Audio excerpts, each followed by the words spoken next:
I used to live in New Jersey, in an old Victorian, right in the smack dab middle of the boonies. Where I lived, cell phones rarely get reception. Back a few decades ago when I was a kid, a housing development went up. Big places. They cleared a few miles of the barrens for it. It was a stone's throw from my place. Once the places were finished, people moved in. City people, really. It was either old people or new families with real young kids. People that wanted to either wind their life down or start a new one up. Nothing special. I knew a handful of the kids through elementary school, but none of them were exactly my age. They were normal. When the people moved in, my mom made an effort to meet everyone, with us being so close and all. There was one guy that stuck out in my mind, mainly because he was bald, yet young. Probably 38 at the oldest, I want to say. My mom said not to say anything because he might have a disease or something like that. Years went by. I grew up and went into middle school. I came home one day. I had to walk because I missed all the buses. I went past the housing development. Glancing down the street, I didn't see anyone. Not a soul.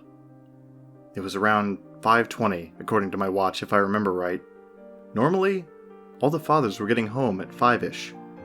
Curiosity got me. I walked down the street to see what I could see. Every house was dark, except for the bald man's.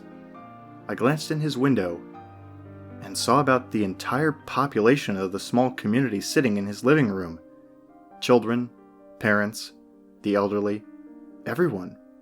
Standing in the middle of everything was the bald man. It seemed as though it was just a casual meeting. People were talking and laughing. Whatever. I didn't know why the hell I cared anyway. I walked home and got grounded for being late and not calling from the school. That night, my mom got a call from another local neighbor, saying that she was hearing unsettling grinding noises from the small community. My mom said that someone was probably getting work done. When she asked me if I had seen anything on my way home, I didn't answer as I was still bitter that she had grounded me in the first place. The next day, every kid from that small neighborhood was marked absent in school. And the day after that. The police went to investigate that night. The first thing they found was an ear on the front lawn of the bald man's house. A severed human ear. A child's arm was found in a trash can, dumped with a few empty pizza boxes, and a man's split-open torso was located in the woods behind the property, with human bite marks penetrating the flesh. The rest of the community was inside the house. All the entrances, both doors and windows were boarded shut. When they broke down the door, they found the corpses of everyone, the entire development's population. Children, parents, the elderly, everyone. Some were mutilated beyond initial recognition, and most were missing organs like livers and kidneys. Forensics showed that the victims were alive when the organs were taken out. A child's body was also found in the oven of the house, burnt to the point where the skin melted. Forensics showed the child was alive when his skin started to melt. Children, parents, the elderly, everyone. Everyone except for the bald man. A background search on him proved that he was involved in a local sect of the occult, which are known to practice in the Pine Barrens. He fled. He hasn't been found. Needless to say, what happened literally tore our community apart in multiple ways. Instead of the boogeyman, my friends and I had nightmares about something real, about a bald man. Horror movies didn't scare me because I knew they were fake. What happened was real, and that terrifies me to this day. The massacre occurred in 1984, 28 years ago. I'm 41 now. I went back to the site last month. The houses are still standing, but all of them are abandoned. The single road that once connected the community to the outside world is long overgrown. I can't find any police files, nor can I find any news broadcasts about the murders.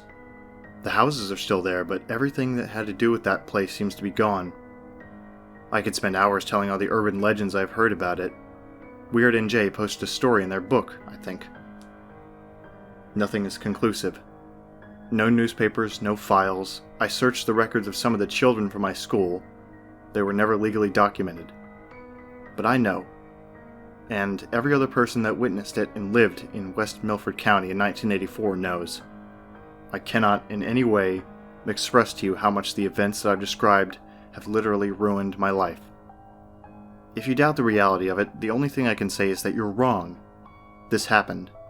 This isn't meant to be a creepypasta, and this isn't an urban legend.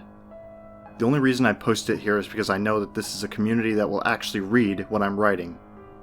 I'm not sure what I can say to make you believe, but a total of 37 people were murdered in the most brutal ways that I can imagine. The place has a lot of names. It used to be called New City Village. Now it's called Demon's Alley. Look it up for yourself if you don't believe me.